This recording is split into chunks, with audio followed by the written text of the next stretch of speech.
Test 2. You will hear a number of different recordings and you will have to answer questions on what you hear. There will be time for you to read the instructions and questions, and you will have a chance to check your work. All the recordings will be played once only. The test is in 4 sections. At the end of the test, you will be given 10 minutes to transfer your answers to an answer sheet. Now turn to Section 1. Section 1. You will hear a man interviewing a woman in the street about her use of transport. First, you have some time to look at questions 1 to 5.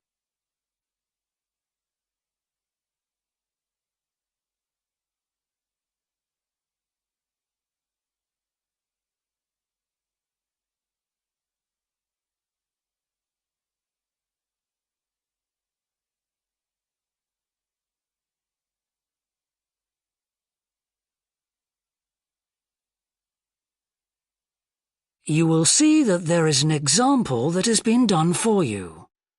On this occasion only, the conversation relating to this will be played first. Excuse me? Yes? I wonder if you could spare a few minutes to do a survey on transport. It won't take long. No, that's fine. Oh, lovely. The survey is on behalf of the local council. They'd like to know about what transport you use and any suggestions for improvement. Can I start by asking you how you travelled to town today? Sure, I came on the bus. The woman travelled to town by bus, so bus has been written in the space. Now we shall begin. You should answer the questions as you listen, because you will not hear the recording a second time. Listen carefully and answer questions 1 to 5. Excuse me? Yes? I wonder if you could spare a few minutes to do a survey on transport. It won't take long. No, that's fine. Oh, lovely. The survey is on behalf of the local council.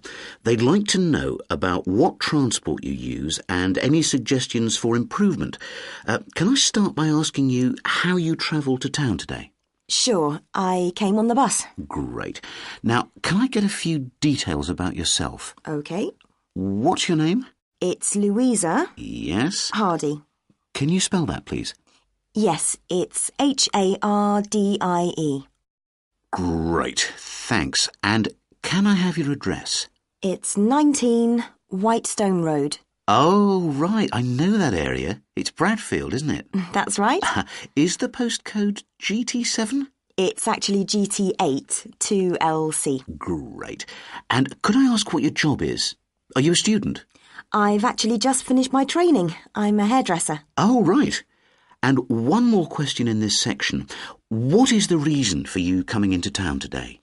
Actually, it's not for shopping today, which would be my normal reason, but to see the dentist. Right. Thanks.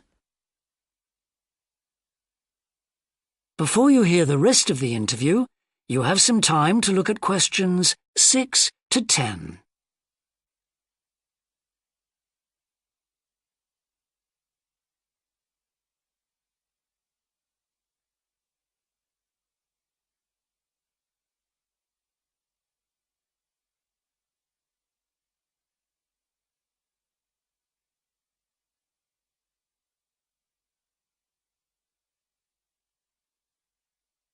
Now listen and answer questions 6 to 10.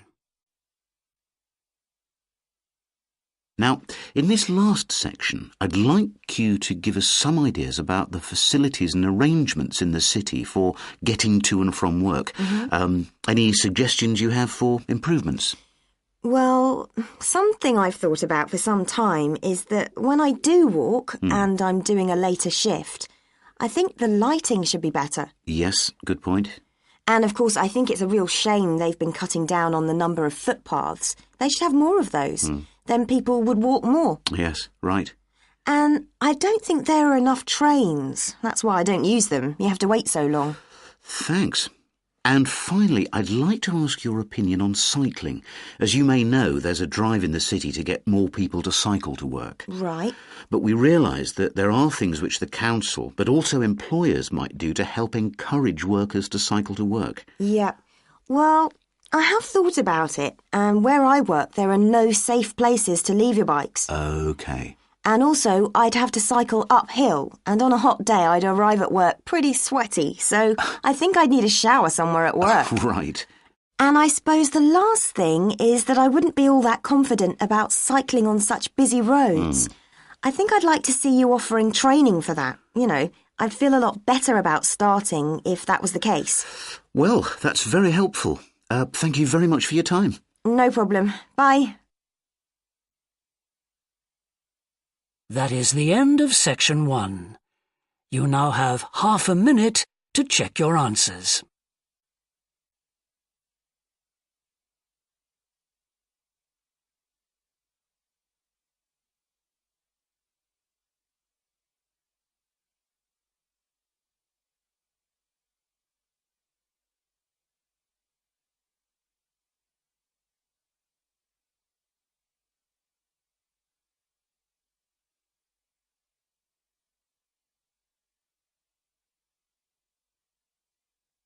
Now turn to section 2.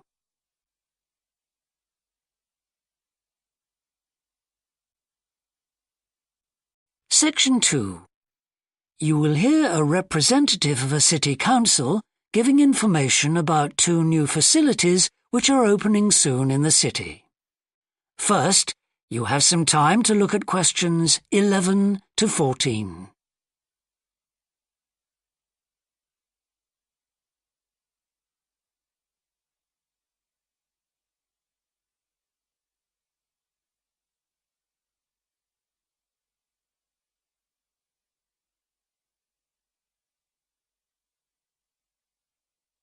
Now listen carefully and answer questions 11 to 14.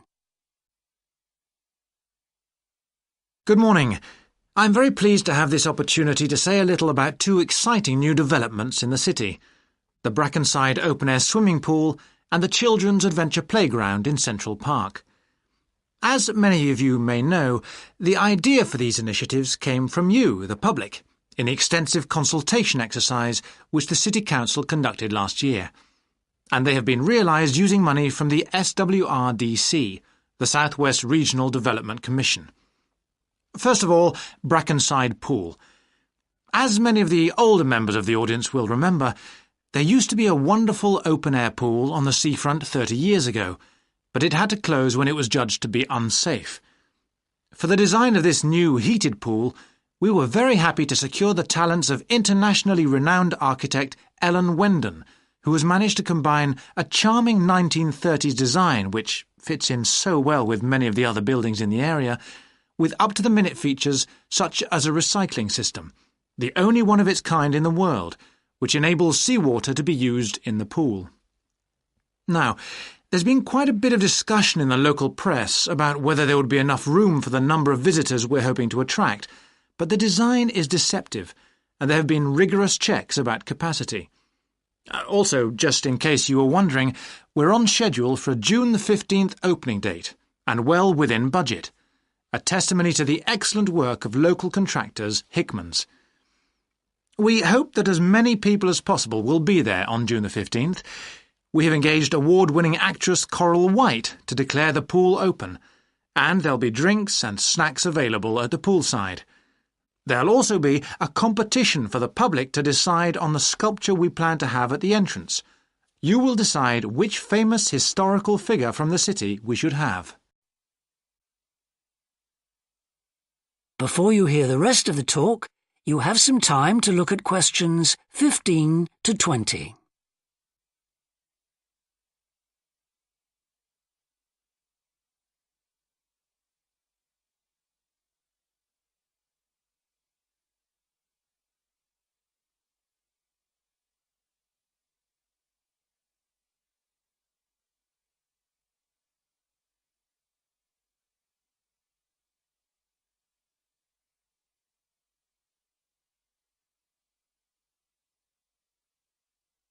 Now listen and answer questions 15 to 20. And now, moving on to the Central Park Playground, which we're pleased to announce has just won the Douglas Award for Safety. The news came through only last week.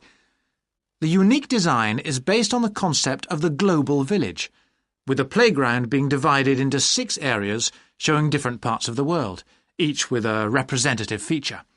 For example, there is a section on Asia, and this is represented by rides and equipment in the shape of snakes, orangutans, tigers and so on, fauna native to the forests of the region.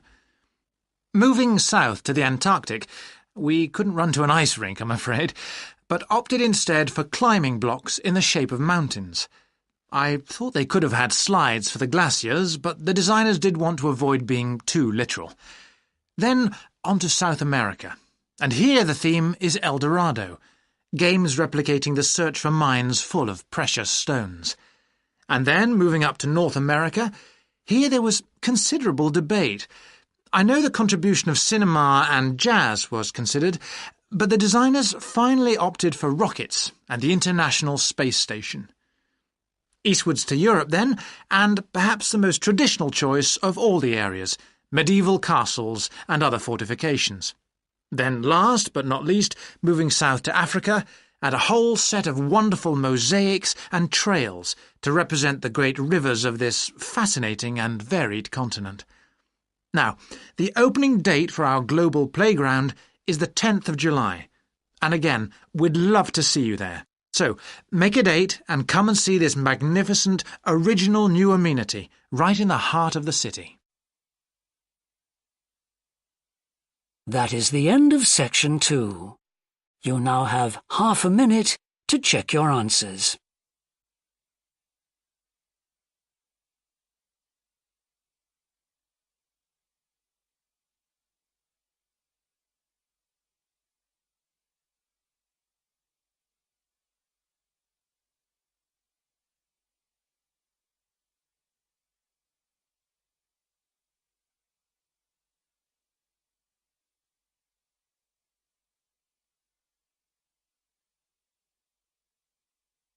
Now turn to section 3.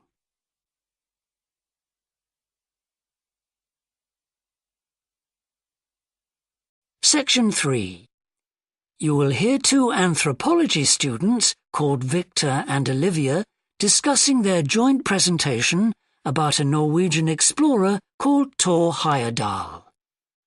First, you have some time to look at questions 21 to 24.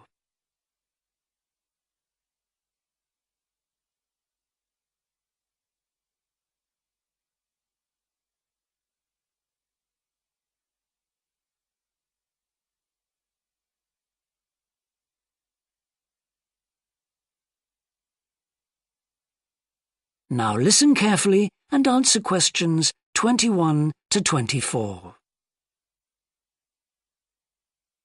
Right, well, for our presentation, shall I start with the early life of Thor Heyerdahl? Sure. Why don't you begin with describing the type of boy he was, especially his passion for collecting things? That's right. He had his own little museum. And I think it's unusual for children to develop their own values and not join in their parents' hobbies. I'm thinking of how Heyerdahl wouldn't go hunting with his dad, for example. Yeah, he preferred to learn about nature by listening to his mother read to him. And quite early on, he knew he wanted to become an explorer when he grew up. That came from his camping trips he went on in Norway, I think. No, it was climbing that he spent his time on as a young man. Oh, right. After university, he married a classmate, and together they decided to experience living on a small island to find out how harsh weather conditions shaped people's lifestyles.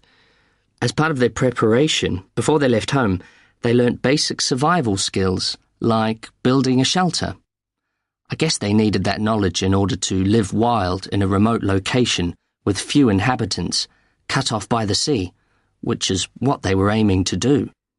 An important part of your talk should be the radical theory Heyerdahl formed from examining mysterious ancient carvings that he happened to find on the island. I think you should finish with that. Okay. Before you hear the rest of the discussion, you have some time to look at questions 25 to 30.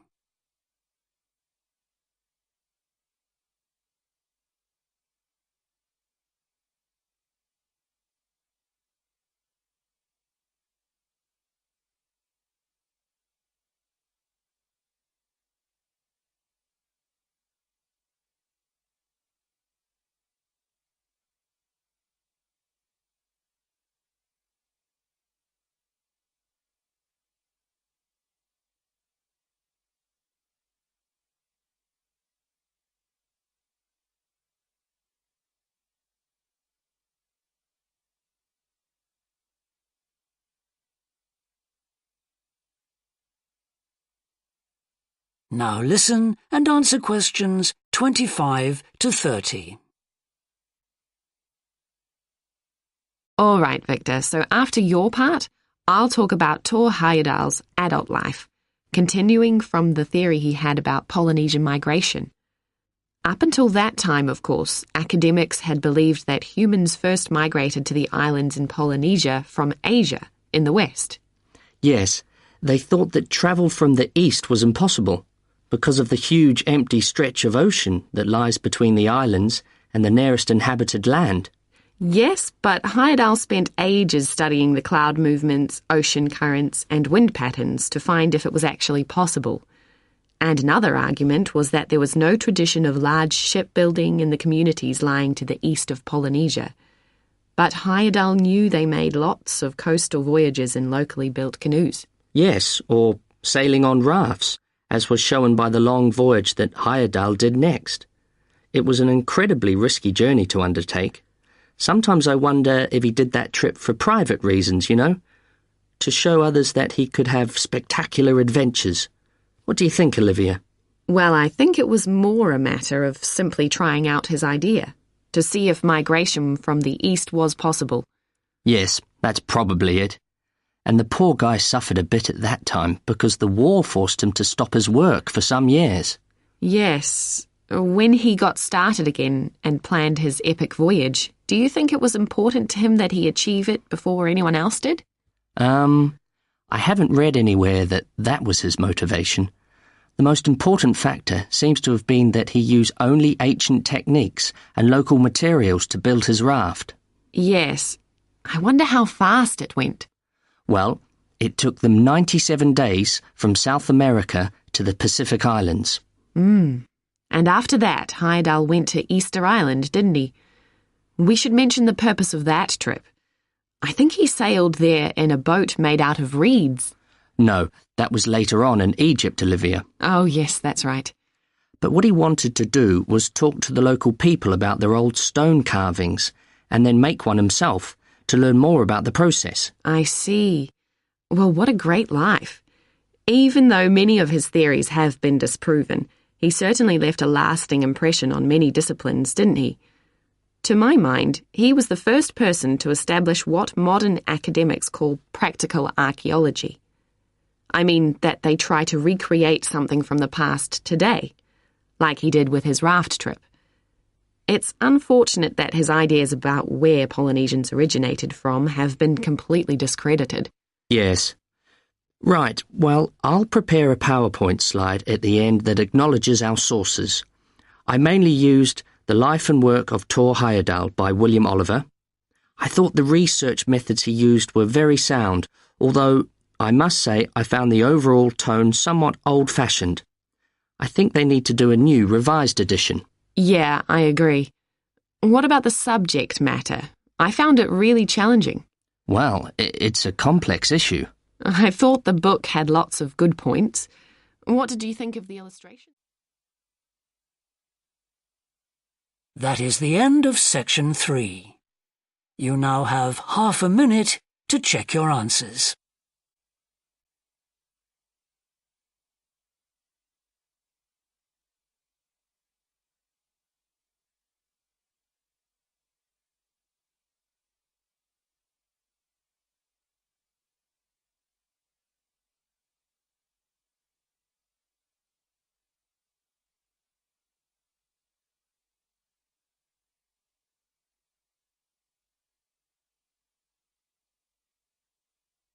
Now turn to Section 4.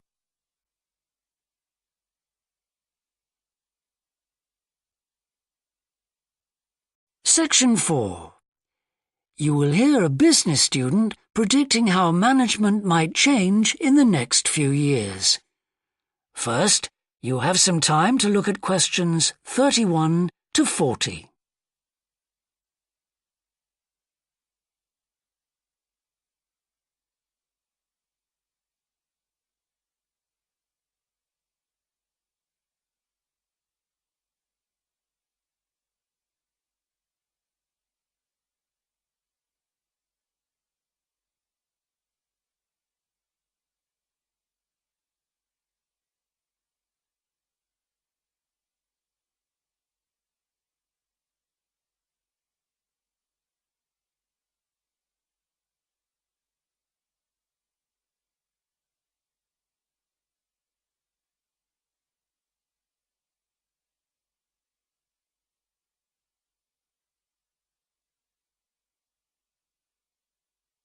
Now listen carefully and answer questions 31 to 40.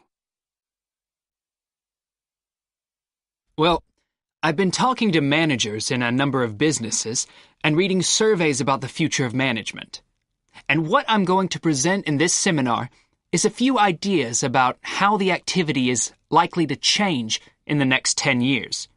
It isn't a scientific statistical analysis, just some ideas for us to discuss.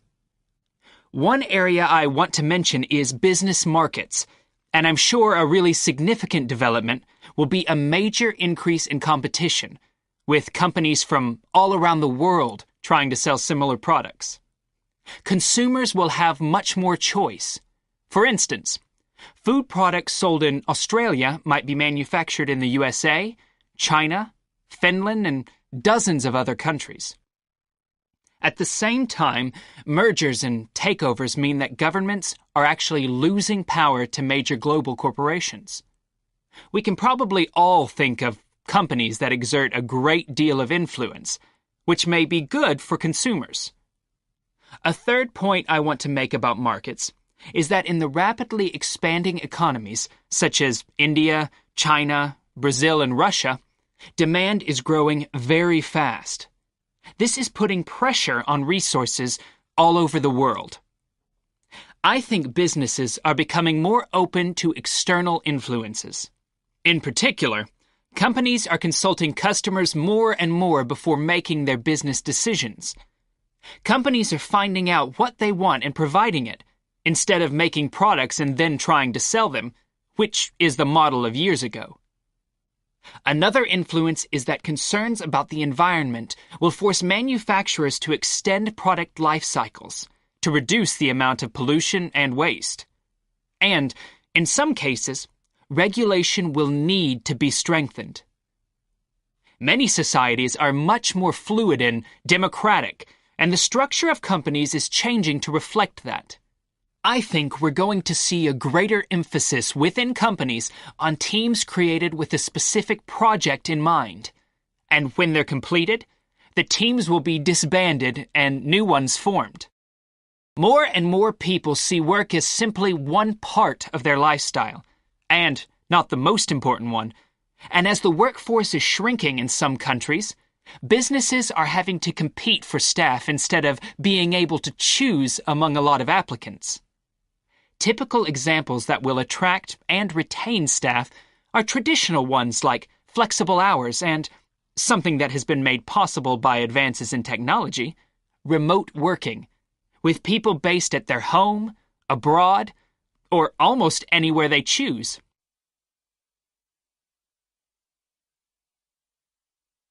Management styles will almost certainly continue to change.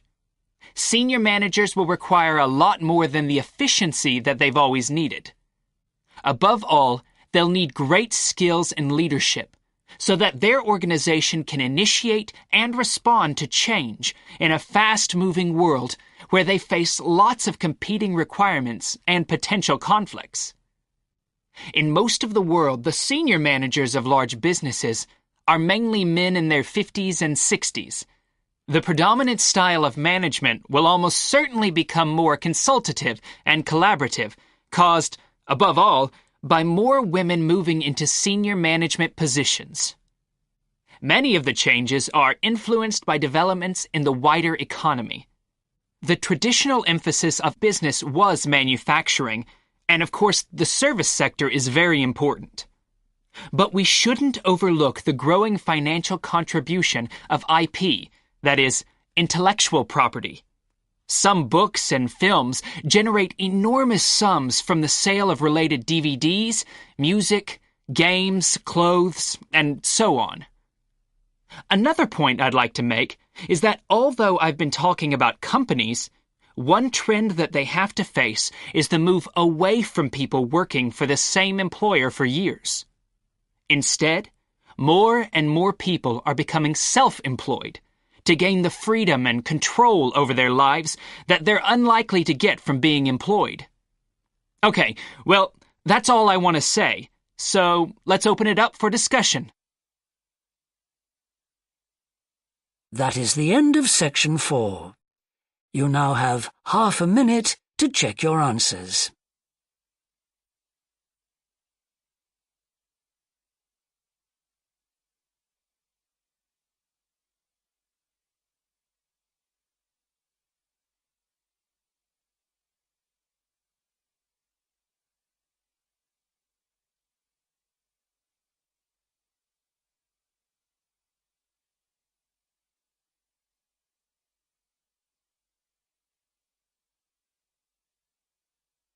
That is the end of the listening test.